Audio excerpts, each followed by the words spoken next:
Hey wonderful people, and welcome back to yet another episode of Parsons Productions, the Honda CBR Parsons Productions. If you take a quick gander outside on how gorgeous it is outside, little truck for a future video. Isn't that right? Anyway, the CBR is looking like it's missing a few things. And if you look at this massive box, which I peeped in the last video, today's fairing day. Today is fairing day. I am so stoked for fairing day. As a quick recap, this is my 1995 Honda CBR600F3. I bought it as a salvaged auction yard find, and my plan is to restore it back to factory OEM plus spec. This is episode 5 of the rebuild series. If you want to watch the rest of the series, go back to my channel and click on the CBR tab. However, before we get into fairings, couple things we need to check off the list. Everything on here has been crossed off. New seat, that'll be the very last. Chain and sprocket. We need to take care of chain and sprocket prior. The rear wheel has not gone on yet because this little guy. This right here is a brand spanking new OEM from Honda chain adjuster. Now, my original ones aren't bad. However, the threads on them, if you look closely, are so, it'll focus. Camera won't exactly focus, but the threads are so far gone on there. I can't even tap those threads or anything. I do have one more of these on the way. It should be here. Should be today. I don't know why it's not here yet. Delay shipping or something. So today, before we get the fairings, I'm gonna go ahead and install the front sprockets because it is currently missing it. And then we can get to fairings. So exciting. Let's get into it. Right here is a 15 tooth sprocket, the front sprocket to be exact. This is a OEM sprocket. And right here we have a brand new one. These wear down over time. If you looked at them side by side, there isn't a ton of wear, and I probably could have gotten away with using the original one. However, it's nice to change these parts out just to have fresh things so you know exactly what the problem is if we do so have a problem down the road. Let's get this installed. A little on the dark side over here, so I apologize. What we're gonna do is unscrew the bolts. I'll clean up these threads real fast and we'll throw the new one on. This is just gonna go in with the logo facing out, just like so. Beautiful fits. Bike's in neutral right now. I'll put it in gear when it's time to tighten that down. Now, I don't know if it's necessarily preferred. However, I'm gonna throw just a little bit of Loctite on these threads like I do with almost every single bolt I do in high vibration areas. Go ahead and hand thread that in first, and then we can throw the cover on. I'm gonna go ahead and put bike in gear. All right, bike is now in gear, and I'm gonna go ahead and tighten this down. Now that the sprocket is on, it is time for our chain. This should be a direct OEM replacement for the CBR. Some of you may remember I ordered this Vortex kit, which I was super stoked about, and it turns out I think that chain kit was for the Suzuki. That's no worries, I got a little bit more affordable of a set. Let's go ahead and install this new chain. Now, I'm only doing this step now just because the cover is off and it's gonna make it way easier. So I'm just gonna go ahead and feed the front of this chain in. For as much work as I do on motorcycles, this is actually my very first chain install. Now, I've just left the majority of it kind of coiled up here just because I don't have the rear wheel on yet, and I just wanted to install this prior to the cover going on and all the fairings going on. So that's how it's gonna stay for right now. And now for the chain cover, this just goes on like that, and then the little cover goes on right after it with two little bolts. And now the cover is fully on, looks good. So I can't quite cross off the chain and sprocket yet because it's not done. We can now move on to the fairings. From all the YouTube videos I've ever watched on motorcycle fairings, everyone lays them out on the floor in a garage. So that's what we're gonna do first. Let's do it. So cool. Here we go. Can't wait to get this box out of my garage, but look how beautiful.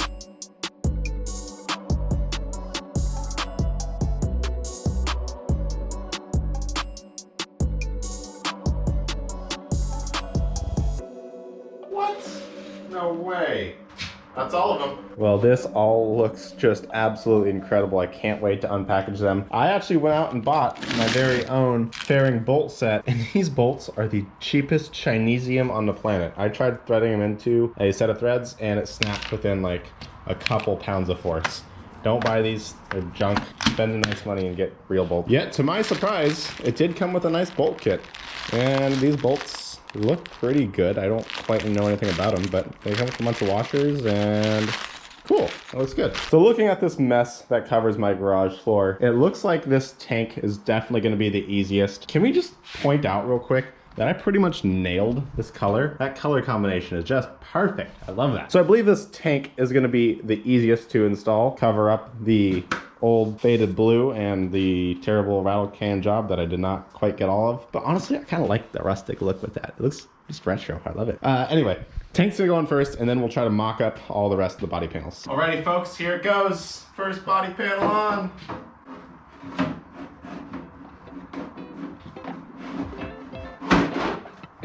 Wow, beautiful. That right there is an absolute game changer. That looks beautiful. The color, the styling is just gorgeous. It really set this bike off really, really well.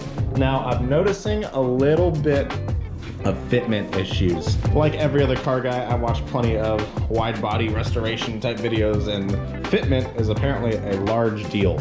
Like look in here, a little bit of a gap. That kind of bothers me. And it's just small stuff. I'm kind of concerned how the rest of it is gonna go together. We will see, and maybe in the future I'll stop buying cheap body kits. Let's get into it. So I think what I'm gonna start with is the side body panels and work my way up towards the front cowling.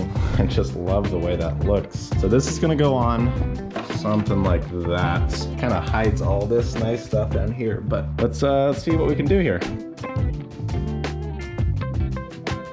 Now, I'm sure this is some sort of reputable brand, but Manpower just makes me laugh. Manpower. But holy crap, look at this. Right now I'm just tacking it up in a few spots to see fitments. And then I do have a heat shield that it came with right here that I'm gonna be putting on the bottom of the bike so those lower panels stay protected from the heat. So freaking sick. Would you just look at how absolutely, and I don't mean this word lightly, sexy that is. That is so freaking beautiful. It's turning out amazing. Kind of come up with as a game plan is everything revolves around these main pieces. Once those are in place, everything else kind of builds up around it. It came with the heat shield. I'm gonna go ahead and apply the heat shield to the back of this, and then we can start putting on all these panels because they're just sitting there mocked up. Let's go ahead and heat shield it up.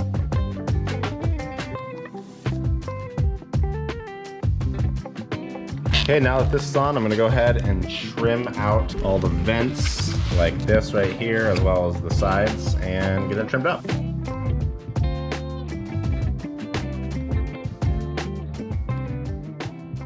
Okay, heat shield is applied just on one side so far. I'm kind of mocking this up as it goes, and I have various hardware here I'm gonna be using. I don't quite know what hardware is gonna go where yet, so I'm just kind of mocking things up still. And once everything's in, I will use the correct hardware all over the place. Beautiful. Well, this side is fully bolted up and ready to go. A few little areas of fitment issues, like right here does not want to stay for some reason. A little funky. This area right here, if you can see the gap, not quite happy with, but I'm assuming once I get more of the front pieces on, it will start shaping up. But I just still cannot get over this gigantic orange blob that is this beauty of a motorcycle. So gorgeous. This side's still undone, and I think we're gonna go ahead and start applying the heat shield to the opposite side and do the exact same thing over here. Copy and paste.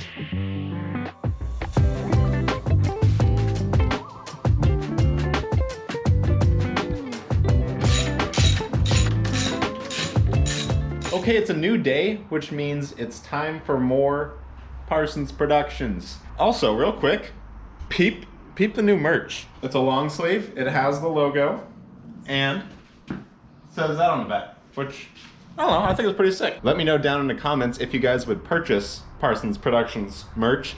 And yeah, I just experimenting around and thought it was kind of cool. So let's jump back into today's project. Update on things. I realized I had the handlebars backwards. The top triple tree goes below, and then these go on top because I was steering it and it kept rubbing into here. You can see the little rub mark, and I was very upset about that. But I finally swapped those around, so that's all good. The brakes, they don't build pressure, so I think I need to bleed them. And I would love to get that rear wheel on ASAP. So this came in the mail the other day. This is the rear axle. A better rear axle. This is the one that was on the bike with the extremely stripped out threads, and the inner threads are also terrible. But this needs to go on, and we can finally get that rear wheel on. Let's do that. I don't recall if I mentioned it before, but I also got brand new chain adjusters in the mail. Nice, clean threads. All looks perfect. Let's get these in and then we can get that rear axle in.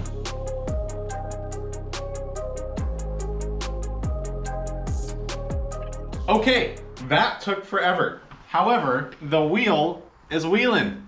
Look at that. She just keeps on wheeling.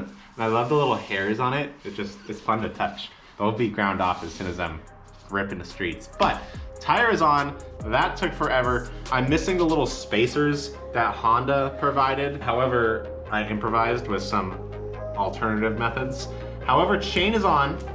I'm sorry, wheel is on, not chain, because I need to do the chain. Looking back at the list, chain and sprockets. Both sprockets are done. I will do the chain here momentarily. I crossed off fresh wheels and tires, but I never mounted the wheel, but the wheel's mounted now, so now it's officially crossed off. Let's go ahead and fix that chain. We'll mount the chain up and then I need to position the wheel properly. Then we can finish these little fairings. There's so much grease with this chain.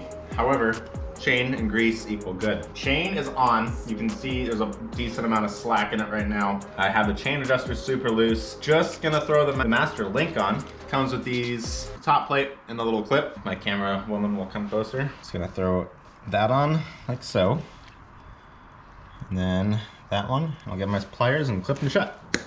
Boink. Chain installed. Woohoo! That looks good. For the first 100 miles or so, this whole rear wheel will be covered in grease just because of all the grease from the rebuilt hub as well as the chain. So I'm gonna have to be constantly cleaning this orange.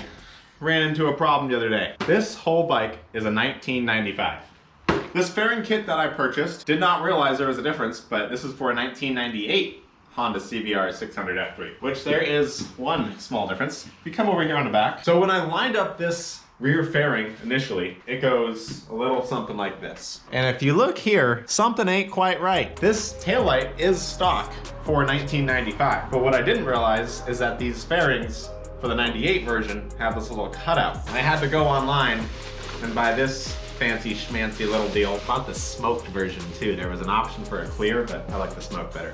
So this is a smoked taillight for the 1998 Honda CBR 600F3. Apparently, the turn signals are integrated. I don't know necessarily how, I'm assuming these wires. But what I'm really sad about is I spent all that time researching little flashy LEDs for my brake lights. Now I'm stuck with this, which is, it's okay. I'll figure something out, but I am sad about that. Let's go ahead and install this so we can get these rear fairings on. Well, I am actually happy that I'm replacing this because I didn't show you guys, but the other day when I was tightening this taillight down, I totally snapped the little bolt off right here on this one, so we were missing one and it was kind of flopping loose and all, but that is a bonus. And I'm also happy I'm replacing it too because this one has a hole on the bottom of it. That is the crackhead special hole. And say goodbye. Another little fun surprise. This taillight is for the 1998, like I just said. This bracket is for the 1995. I think I just want to do things right on this bike and not jury rig it and kind of make it all jank like it was before, because this was the jank special. Now it's going to be the OEM special. So I ordered the new brackets. It should be here by next week. And then we can taillight it up and then put the rear fairings on. But in the meantime, we can fairing up the front. So let's fairing this front up. Well, the headlight is all taken care of. Thank you. The headlight is all fully bolted up. I got all 4 bolts in there. Now I can go ahead and fully install the headlights and then wrap up the other fairing, which is hanging out over there. Let's get this in. Well, the headlight is on and it looks pretty good. I don't know if I'm quite happy with the light. That is in your face. Yeah, I mean, it's a headlight and it's on. I may invest in a brighter headlight one day, but for now, it's together. It looks good. Let's go ahead and mount the both side fairings, and then I think we'll call it a day. Holy freaking moly. This thing is fat. It's just like the 90s threw up all over it. It's so big, it's so just girthy. Like, I love how majority of sport bikes of today's era are just like the exact same frame and everything, but this thing, the 90s, they wanted to make things wide. They want to make things big. Like, it's just so cool. I don't know what it is, but I love it. Let's go ahead and bolt up the rest of these fairings because they're just loosely hanging on right now. Front end will be done. Woo!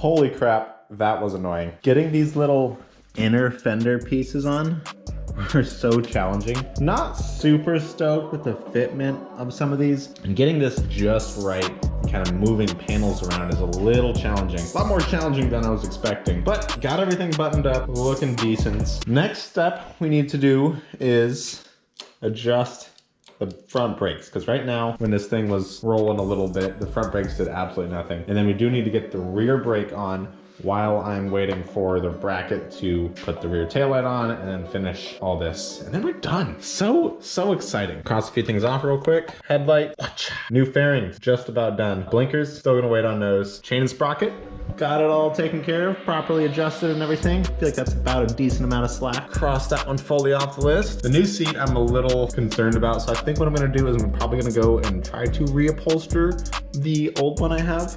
Not quite sure what I wanna do with that yet, but we'll get to that eventually. Right now I'm just gonna rock the old seats. So really all we have left is attaching the new bracket once that arrives with the new taillight, and then these rear fairings can bolt on. Those were super easy. I tested them up not too long ago. So let's go ahead and take care of those brakes. Okay, it has been a few days and I finally got this in the mail. This is the bracket for the taillight housing, and it goes a little something like that. And then once this is on, this can sit right about there, just like so. However, it can't quite sit there right now because the taillight hits this little piece of plastic. We're gonna need to trim this plastic right about here so the taillight will fit right about like so. Let's get to it.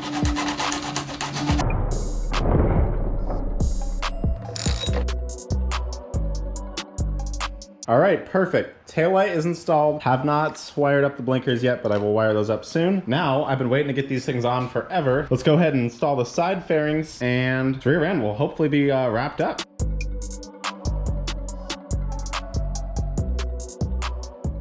Fairings in the rear are on. I am missing this little, I believe it's like a handle type thing, similar to what's on the Suzuki over there. That is besides the point. Blinkers aren't quite hooked up yet. Just gonna put the seat on because I want to see how it looks. Oh, I don't like that. I'm missing something here. I don't think this is the stock seat. Yeah, that's definitely not the stock seat, because look, it covers that. That's it. The bike is essentially done. Let's go to the list. New fairings. Whoop whoop. We have blinkers to install. That's it. Oh, and new seat. One day we'll get a new seat. That's not top of my priority list at the moment. This bike is just about done. That's exciting. Take it off the stand. Whoop whoop. That looks pretty good. I want to get it out in the daylight. The seat definitely looks odd. I know, the seat looks super funky. Holy crap, look at that thing.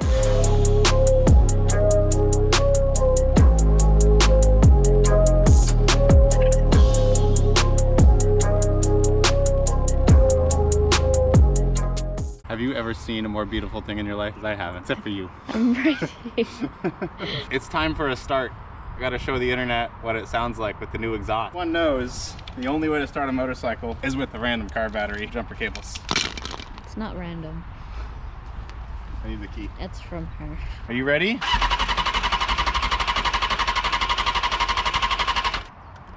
Started up just fine today.